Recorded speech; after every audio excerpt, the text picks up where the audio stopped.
നമസ്കാരം. മലയാള സിനിമാ ലോകത്തെയും പൊതുസമൂഹത്തെയും ഒരുപോലെ ഞെട്ടിച്ച ഒരു സംഭവമായിരുന്നു 2017 ഫെബ്രുവരിയിൽ ഒരു പ്രമുഖ യുവനടി ആക്രമിക്കപ്പെട്ട കേസ്.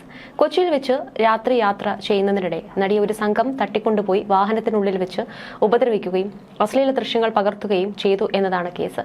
യുവനടിക്ക് നേരെ നടന്ന ആക്രമണം കേവലം ഒരു ക്രിമിനൽ കേസ് എന്നതിലുപരി സിനിമാ മേഖലയിലെ സ്ത്രീകളുടെ സുരക്ഷയെക്കുറിച്ചും നീതി നിഷേധത്തെക്കുറിച്ചുമുള്ള വലിയ ചോദ്യങ്ങൾ ഉയർത്തി. ഇന്നും തുടരുന്ന നിയമ പോരാട്ടങ്ങൾക്കും ദുരൂഹതകൾക്കുമിടയിൽ മലയാള സിനിമയുടെ ചരിത്രത്തിലെ ഈ ഇരുണ്ട അധ്യായം നമുക്കൊന്ന് പരിശോധിക്കാം. 2017 ഫെബ്രുവരി 17 രാത്രി ഏകദേശം 10 മണിയോടെ ഒരു സിനിമയുടെ ഡബ്ബിംഗ് പൂർത്തിയാക്കി തൃശൂരിൽ നിന്ന് കൊച്ചിയിലേക്ക് മടങ്ങുകയായിരുന്നു പ്രമുഖ നടി. കൊച്ചിയിലെ അത്താണിയിൽ വെച്ച് നടിയുടെ വാഹനത്തെ മറ്റൊരു വാഹനം പിന്തുടർന്ന് ഓവർടേക്ക് ചെയ്തു. പിന്നീട് സംഭവിച്ചത് ആർക്കും വിശ്വസിക്കാനാവാത്തതായിരുന്നു. വാഹനത്തിലുണ്ടായിരുന്ന ഒരു സംഘം നടിയുടെ ഡ്രൈവറെ മാറ്റി നിയന്ത്രണം ഏറ്റെടുക്കുകയും ഏകദേശം 2 മണിക്കൂറോളം വാഹനത്തുള്ളിൽ വെച്ച് നടിയെ ക്രൂരമായി ഉപദ്രവിക്കുകയും ദൃശ്യങ്ങൾ പകർത്തുകയും ചെയ്തു. ഈ വാർത്ത പുറത്തു വന്നതോടെ കേരളം ഞെട്ടി. സിനിമാ ലോകം ഒന്നടങ്കം നടിക്ക് പിന്തുണയുമായി രംഗത്തെത്തി. മുഖ്യമന്ത്രി, പ്രതിപക്ഷ നേതാക്കൾ, വിവിധ രാഷ്ട്രീയ പാർട്ടികൾ, സാംസ്കാരിക നേതാക്കൾ തുടങ്ങിയവരെല്ലാം സംഭവത്തെ ശക്തമായി അപലപിച്ചു. സംഭവം നടന്ന മണിക്കൂറുകൾക്കകം പോലീസ് കേസ് രജിസ്റ്റർ ചെയ്യുകയും അന്വേഷണം ആരംഭിക്കുകയും ചെയ്തു. ആദ്യഘട്ടത്തിൽ പൾസർ സുനി എന്ന ക്രിമിനൽ ഉൾപ്പെടെയുള്ളവരെയാണ് പോലീസ് അറസ്റ്റ് ചെയ്തത്. ആക്രമിക്കപ്പെട്ട നടി കാണിച്ച ധൈര്യം ഈ കേസിന്റെ മുന്നോട്ടു പോക്കിന് നിർണായകമായിരുന്നു. ഒരു പൊതുപ്രവർത്തക എന്ന നിലയിലും ഒരു സ്ത്രീ എന്ന നിലയിലും തനിക്കുണ്ടായ ദുരനുഭവത്തെക്കുറിച്ച് തുറന്നു സംസാരിക്കാൻ അവർ തയ്യാറായി. ഇത് സമൂഹത്തിൽ വലിയ ചലനങ്ങൾ സൃഷ്ടിച്ചു. കേരളത്തിൽ ഒരു സിനിമാ താരത്തിന് നേരെ ഇത്തരമൊരു ആക്രമണം നടന്നത് അസാധാരണമായിരുന്നു. ഈ സംഭവം പുറത്തു വന്നതോടെ സിനിമാ മേഖലയിലും പൊതുയിടങ്ങളിലും സ്ത്രീകൾ നേരിടുന്ന അരക്ഷിതാവസ്ഥയെക്കുറിച്ചുള്ള വലിയ ചർച്ചകൾക്ക് തുടക്കമായി. ഈ കേസിനെ കൂടുതൽ പ്രമാദമാക്കിയതിന് ഇതിലെ പ്രതിസ്ഥാനത്തേക്ക് പ്രമുഖ നടൻ, ജനപ്രിയ നായകൻ ദിലീപിന്റെ പേര് ഉയർന്നു വന്നതോടെയാണ്. സംഭവം നടന്നതിന് ശേഷം മാസങ്ങൾക്കകം ഗൂഢാലോചന കുറ്റം ചുമത്തി ദിലീപിനെ അറസ്റ്റ് ചെയ്യുകയും ജയിലിൽ അടയ്ക്കുകയും ചെയ്തു. ഇത് മലയാള സിനിമാ ലോകത്ത് വലിയ കോളിളക്കമുണ്ടാക്കി. സിനിമാ സംഘടനകളായ അമ്മയിലും മറ്റും വലിയ ഭിന്നതകൾ ഉടലെടുത്തു. ഈ കേസിന്റെ പശ്ചാത്തലത്തിൽ മലയാള സിനിമയിലെ വനിതാ പ്രവർത്തകരുടെ ഉന്നമനത്തിനായി വുമൺ ഇൻ സിനിമ കളക്റ്റീവ് എന്ന സംഘടന രൂപീകരിക്കപ്പെട്ടു. വർഷങ്ങൾക്കിപ്പുറവും ഈ കേസിന്റെ നിയമ നടപടികൾ തുടരുകയാണ്. നിരന്തരമായ നിയമ പോരാട്ടങ്ങൾക്കും കോടതി വ്യവഹാരങ്ങൾക്കും പുറമെ കേസിന്റെ അന്വേഷണത്തിൽ വീഴ്ചകളുണ്ടായെന്ന ആരോപണങ്ങളും പുതിയ വെളിപ്പെടുത്തലുകളും ഈ കേസിന് സങ്കീർണമാക്കി. നീതിക്ക് വേണ്ടിയുള്ള ഇരയുടെ പോരാട്ടവും കേസിനെ ചുറ്റിപ്പറ്റിയുള്ള ദുരൂഹതകളും ഇപ്പോഴും പൊതുസമൂഹത്തിൽ വലിയ ചർച്ചാ വിഷയമായി നിലനിൽക്കുന്നു. മലയാള സിനിമയുടെ ചരിത്രത്തിലെ ഇരുണ്ട ഒരു അധ്യായമായി ഈ സംഭവം എന്നും അടയാളപ്പെടുത്തപ്പെടും. ഇപ്പോഴത്തെ കേസിന്റെ വിചാരണ അന്തിമഘട്ടത്തിലേക്ക് കടന്നിരിക്കുന്ന വേളയിൽ പ്രോസിക്യൂഷന്റെ സുപ്രധാന ആവശ്യത്തിന് അവസാന ഘട്ടത്തിൽ കോടതി അനുമതി നൽകിയിരിക്കുകയാണെന്ന വിവരമാണ് പുറത്തുവരുന്നത്. വിചാരണയ്ക്കിടയിൽ വാദിഭാഗവും പ്രതിഭാഗവും നിരവധി ഹർജികളുമായി മേൽക്കോടതികളെ സമീപിച്ചതോടെ കേസ് നീണ്ടുപോവുകയായിരുന്നു. പ്രതിഭാഗമാണ് കേസ് നീട്ടിക്കൊണ്ടു പോകുന്നതെന്നായിരുന്നു പ്രോസിക്യൂഷന്റെ ആരോപണം. എന്നാൽ കേസിൽ CBI അന്വേഷണം ആവശ്യപ്പെട്ടുൾപ്പെടെ 60ഓളം ഹർജികൾ ദിലീപ് മാത്രം തന്നെ നൽകിയിട്ടുണ്ട്. കൂടുതൽ വാദം അവതരിപ്പിക്കാനുണ്ടെന്ന പ്രോസിക്യൂഷന്റെ ആവശ്യം കോടതി അംഗീകരിച്ചതോടെ ഇക്കാര്യങ്ങളിൽ മറുപടി അറിയാൻ പ്രതിഭാഗത്തിനും അവസരം ലഭിക്കും. ഈ സാഹചര്യത്തിൽ വിചാരണ വീണ്ടും നീണ്ടുപോകാനാണ് സാധ്യത. കേസിന്റെ അന്വേഷണം മുന്നോട്ട് പോകുന്തോറും കൂടുതൽ ദുരൂഹതകൾ വെളിപ്പെട്ടു.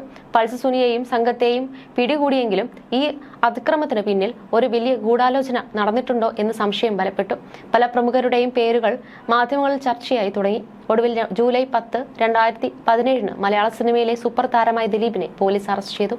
ഈ വാർത്ത കേരളത്തെയും സിനിമാ ലോകത്തെയും ഒരുപോലെ ഞെട്ടിച്ചു. ഒരു സിനിമാ താരത്തെ ആക്രമിക്കാൻ ഗൂഢാലോചന നടത്തിയെന്ന കുറ്റം ചുമത്തിയായിരുന്നു ദിലീപിന്റെ കേസ്. ദിലീപിന്റെ അറസ്റ്റ് മലയാള സിനിമാ മേഖലയിൽ വലിയ കോളിളക്കമുണ്ടാക്കി. സിനിമാ സംഘടനകളായ അമ്മയിൽ വലിയ ഭിന്നതകൾ ഉടലെടുത്തു. ദിലീപിനെ അമ്മയിൽ നിന്ന് പുറത്താക്കിയെങ്കിലും പിന്നീട് തിരിച്ചെടുത്തത് വലിയ വിവാദമായി. ഈ വിഷയങ്ങളെ ചൊല്ലി ചില നടിമാർ അമ്മയിൽ നിന്ന് രാജിവെക്കുകയും ചെയ്തു. ഈ സംഭവവികാസങ്ങളെല്ലാം സിനിമാ മേഖലയിലെ ആന്തരിക രാഷ്ട്രീയത്തെയും അധികാര ഘടനയെയും ചോദ്യം ചെയ്തെന്നായിരുന്നു. ദിലീപിന്റെ അറസ്റ്റിന് പിന്നാലെ ഈ കേസിന്റെ പശ്ചാത്തലത്തിൽ മലയാള സിനിമയിലെ വനിതാ പ്രവർത്തകരുടെ ഉന്നമനത്തിനായി വുമൺ ഇൻ സിനിമ കളക്റ്റീവ് എന്ന സംഘടന രൂപീകരിച്ചു. സിനിമാ മേഖലയിലെ ലിംഗസമത്വത്തെക്കുറിച്ചും സ്ത്രീകളുടെ അവകാശങ്ങളെക്കുറിച്ചും തൊഴിലിടങ്ങളിലെ സുരക്ഷയെക്കുറിച്ചുമുള്ള ശക്തമായ സംവാദങ്ങൾക്ക് ഈ സംഘടന തുടക്കമിട്ടു. കേസിൽ നിയമ നടപടികൾ അതിസങ്കീർണവും ദീർഘകാലം നീണ്ടു നിൽക്കുന്നതുമായിരുന്നു. വിചാരണ കോടതിയിൽ നിന്ന് സുപ്രീം കോടതി വരെ നീണ്ട നിയമ പോരാട്ടങ്ങൾ നടന്നു. പല സാക്ഷികളും കൂറുമാറി. അന്വേഷണ ഉദ്യോഗസ്ഥർക്കെതിരെ ആരോപണങ്ങൾ ഉയർന്നു. പുതിയ വെളിപ്പെടുത്തലുകൾ കേസിനെ കൂടുതൽ സങ്കീർണമാക്കി. നീതിക്ക് വേണ്ടിയുള്ള ഇരയുടെ പോരാട്ടം ശ്രദ്ധേയമായിരുന്നു.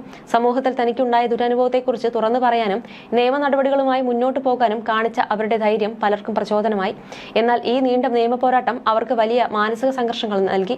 ഈ കേസിന്റെ വിചാരണ പൂർത്തിയാക്കാനും നീതി നടപ്പാക്കാനും വർഷങ്ങൾ എടുക്കുന്നത് ഇന്ത്യൻ നീതിന്യായ വ്യവസ്ഥയുടെ വേഗതയെക്കുറിച്ചും ചോദ്യങ്ങൾ ഉയർത്തി. ഇന്നും ഈ കേസിൽ പല ദുരൂഹതകളും ബാക്കിയാണ്. കൊലപാതക കേസുകളിലെ പോലെ പൂർണ്ണമായ തെളിവുകളുടെയും മൊഴികളുടെയും ലഭ്യത പലപ്പോഴും ഈ കേസിൽ ഒരു വെല്ലുവിളിയായിരുന്നു. ആരാണ് ഇതിന് പിന്നിൽ യഥാർത്ഥ ഗൂഢാലോചനക്കാർ എന്ന ചോദ്യം ഇപ്പോഴും പൊതുസമൂഹത്തിൽ നിലനിൽക്കുന്നു. അതേസമയം തന്റെ കുടുംബം തകർത്തതാണ് ദിലീപിന് നടിയോടുള്ള പകയ്ക്ക് കാരണമെന്നാണ് പറയപ്പെടുന്നത്. സംഭവം നടന്ന ദിവസം എല്ലാ കാര്യങ്ങളും ദിലീപ് നിരീക്ഷിക്കുന്നുണ്ടായിരുന്നു. തത്സമയം നടൻ വിവരങ്ങൾ അറിയുന്നുണ്ടായിരുന്നു. ഏതാണ്ട് 2 മണിക്കൂർ നേരമാണ് നടിയെ മാനസികമായും ശാരീരികമായും ഉപദ്രവിച്ചത്. പലതവണ ആക്രമിച്ച ദൃശ്യങ്ങൾ പകർത്തി. ബലാത്സംഗത്തിലൂടെ അതിജീവിതയെ പൂട്ടുകയായിരുന്നു ലക്ഷ്യമെന്നാണ് ഒന്നാം പ്രതിയായ പൾസ് സുനി പറയുന്നത്. മാത്രമല്ല, സ്വാഭാവികമായ രീതിയിൽ ദൃശ്യങ്ങൾ എടുക്കാൻ സമ്മതിച്ചില്ലെങ്കിൽ ഫ്ളാറ്റിൽ കൊണ്ടുപോയി കൂട്ടബലാത്സംഗത്തിന് ഇരയാക്കുമെന്ന് നടിയെ ഭീഷണിപ്പെടുത്തിയതായും പൾസ് സുനി വെളിപ്പെടുത്തിയിരുന്നു.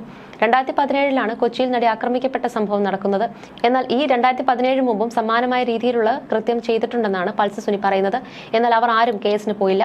എല്ലാം ഒത്തുതീർപ്പിലെത്തുകയായിരുന്നു. അതൊന്നും ദിലീപ് പറഞ്ഞിട്ടായിരുന്നില്ല. എന്നാൽ ഈ കാര്യങ്ങളൊക്കെ നടി ആക്രമിക്കപ്പെട്ട കേസിലെ 8ാം പ്രതിയായി ദിലീപ് അടക്കമുള്ള പലർക്കും അറിയാമായിരുന്നുവെന്നും പൾസ് സുനി സമ്മതിക്കുന്നു. അതേസമയം നടി ആക്രമിക്കപ്പെട്ട കേസ് മലയാള സിനിമയുടെ ചരിത്രത്തിലെ ഒരു നിർണായക അധ്യായമാണ്. ഇത് കേവലം ഒരു വ്യക്തിക്ക് നേരെ നടന്ന ആക്രമണമായിരുന്നില്ല, മറിച്ച് സമൂഹത്തിൽ നിലനിൽക്കുന്ന ലിംഗപരമായ വിവേചനങ്ങളെയും അധികാര ദുർവിനിയോഗങ്ങളെയും തുറന്നുകാട്ടിയ സംഭവമായിരുന്നു. നീതിക്ക് വേണ്ടിയുള്ള ഇരയുടെ പോരാട്ടവും ഈ കേസിനെ ചുറ്റിപ്പറ്റിയുള്ള ദുരൂഹതകളും മലയാളികളെ സംബന്ധിച്ചിടത്തോളം ഒരു മറക്കാനാവാത്ത ഓർമ്മപ്പെടുത്തലായി എന്നും നിലനിൽക്കും. ഈ സംഭവം മലയാള സിനിമയിലെ തൊഴിലിടങ്ങളിൽ സ്ത്രീകൾ നേരിടുന്ന വെല്ലുവിളികളെക്കുറിച്ചും സുരക്ഷിതത്വമില്ലായ്മയെക്കുറിച്ചും ഗൗരവമായ ചർച്ചകൾക്ക് തുടക്കമിട്ടു. വുമൺ ഇൻ സിനിമ കളക്റ്റീവ് പോലുള്ള സംഘടനകളുടെ രൂപീകരണം ഈ പ്രശ്നത്തിൽ സിനിമാ മേഖലയിലെ സ്ത്രീകളുടെ കൂട്ടായ ശബ്ദമുയർത്താൻ സഹായിച്ചു. നിയമപരമായ നീതിക്കായുള്ള പോരാട്ടം തുടരുമ്പോഴും ഈ കേസ് സിനിമാ വ്യവസായത്തിനകത്ത് കൂടുതൽ സുതാര്യതയും ധാർമ്മികതയും ഉത്തരവാദിത്തബോധവും ആവശ്യമാണെന്ന് നമ്മെ ഓർമ്മിപ്പിക്കുന്നു. മലയാള സിനിമ അതിന്റെ സുവർണ്ണ കാലഘട്ടത്തിലൂടെ കടന്നു പോകുമ്പോൾ ഇത്തരം സംഭവങ്ങൾ അതിന്റെ പ്രശസ്തിക്ക് മങ്ങലേൽപ്പിക്കാതിരിക്കാൻ ശ്രദ്ധിക്കേണ്ടതുണ്ട്. ലഹരിയും കുറ്റകൃത്യങ്ങളും ഇല്ലാത്ത എല്ലാവർക്കും സുരക്ഷിതമായി പ്രവർത്തിക്കാൻ കഴിയുന്ന ഒരു തൊഴിലിടം സിനിമാ മേഖലയിൽ ഉണ്ടാകണം. നടി ആക്രമിക്കപ്പെട്ട കേസ് നീതിയുടെ വിജയത്തിലേക്കും കൂടുതൽ സുരക്ഷിതമായ ഒരു ഭാവിയുടെ നിർമ്മിതിയിലേക്കും മലയാള സിനിമയെ നയിക്കുമെന്ന് നമുക്ക് പ്രതീക്ഷിക്കാം.